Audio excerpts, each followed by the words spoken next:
মানুষের সঙ্গ দিলে আমি তো খারাপই থাকতাম, আমি তো আর ছুটতে চাইতাম না ওর কাছ থেকে।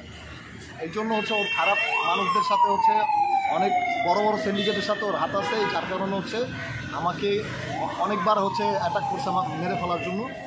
কিন্তু লাস্ট পর্যায়ে হচ্ছে ওই আমাকে এই যে জ্যান্ত মেরে ফেললো। আসলে আমি মরার মতোই বেঁচে আছি। এই জিনিসটা তো আগে থেকে প্ল্যানিং ছিল যে ওরা এই জিনিসটা আমি নিয়ে নিব, মানে যাতে ও জীবনে কোনোদিন বিবাহ না করতে পারে। এই বিষয়টা তো আপনি আগে থেকে বুঝেন নাই যে আমার বিশাল বড় একটা ক্ষতি করবে। এখন যাই হোক, আপনারা তো দেখছেন ভাই, ও উশৃঙ্খলভাবে নৌকা ডান্স করে, এটা করে সেটা করে, আমি ছিলাম না তারপরেও কিন্তু আমার নামে কিন্তু ব্লেম দেয়। আমি যখন আসি যে আমি নাকি ওর অন্য ছাড়া ভিডিও বানাই, এটা করি সেটা করি, কিন্তু ওর ভিডিও বানানোর ইচ্ছা আপনাকে নিয়ে। আমার ওকে দিয়ে ভিডিও বানানোর কোনো ইচ্ছা নেই, ওরে দেওয়া ওরে যায় না, পাবলিক খায় না, ওরে আপনাকে নিয়ে ভিডিও চলে না। আপনাকে নিয়ে শুটিং করার সময় দিয়াবাড়িতে উনি হাত কেটে ফেলছিল। আসলে এই ব্যাপারটা কিন্তু যেখানে আমরা নিজেরাই সাক্ষী ছিলাম। তো আসলে মানে আমাকে অন্য কারোর সাথে কাজ করতে দিবে না, মানে ওর সাথে কাজ করতে হবে আমার। আমি ওর সাথে কাজ করতে ইচ্ছুক না, যার কারণে আমাকে এই অবস্থা করছে যেন আমি কোনো মানুষের সাথে কাজ না করতে। আচ্ছা, অনেকেই বলে আপনি নাকি তার কাছ থেকে 10 লাখ টাকা নিয়েছেন, এরকম অনেক কথা বলছে। আসলে ঘটনাটা খুব দেখাইতে বলেন ভাই, আমি আর কিছু বলতে চাই। ভালো থাকুন সব। তো ঠিক আছে ভাই, ভালো থাকবেন। আমার জন্য সবাই দোয়া করবেন ভাই, আমি যেন বেঁচে থাকতে পারি।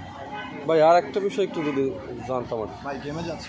শুনছি যে শাকিব খান আসছিলেন আপনাকে দেখতে বা আপনার সহযোগিতায় এগিয়ে আসছেন, আসলে কতটা? আমার পেজে একটা আপডেট দিছি ভাই, শাকিব খানও আসে নাই, প্রধানমন্ত্রীও আসে না। আমি সুস্থ হওয়ার পর দেখতেছি অনেক ভুয়া ইউটিউবাররা হচ্ছে আমাকে নিয়ে গুজব ছড়াইতেছে। 50 লাখ টাকা না, কয় লাখ টাকা? 10 লাখ। এতক্ষণে কি আমি বাংলাদেশে থাকতাম যদি আমার পাশে প্রধানমন্ত্রী দাঁড়াইতো বা হচ্ছে শাকিব খান দাঁড়াইতো, তাহলে তো আমি এতদিন চেন্নাইতেই থাকতাম। তাহলে আমি বাংলাদেশে কেন পড়ে আছি? আমি বিভিন্ন মানুষের কাছে কেন হেল্প চাচ্ছি? আমি কখনো তো মানুষের কাছে বলিনি যে আমাকে 1 টাকা দিয়ে হেল্প করেন। আজকে আমি অনেক বড় একটা বিপদে আছি, যার কারণে নিজের জীবনটাকে বাঁচানোর জন্য, শারীরিক ক্ষমতা বাড়ানোর জন্য আমি হচ্ছে বলছি যে আমার জীবনটা বাঁচানোর জন্য আপনারা আমার পাশে দাঁড়ান, ছোটো ভাই হিসাবে। এটা থ্যাংক ইউ। সবাই জেনে গেছেন যে শাকিব খান আমার পাশে দাঁড়ায়। মানে শাকিব খান আপনাকে কখনো ফোনও করেনি? না। আচ্ছা, এই যে কলি মেয়েটা আপনাকে নিয়ে বিভিন্ন ধরনের কথা বলতেছে, বিভিন্ন জায়গায় যে সাকিবের কাজ করেছে, উচিত কাম করছে, তারা নিয়ে কিছু বলবেন না? সে শিকার সাথে জড়িত, তাকে নিয়ে আমার কিছু বলার নেই।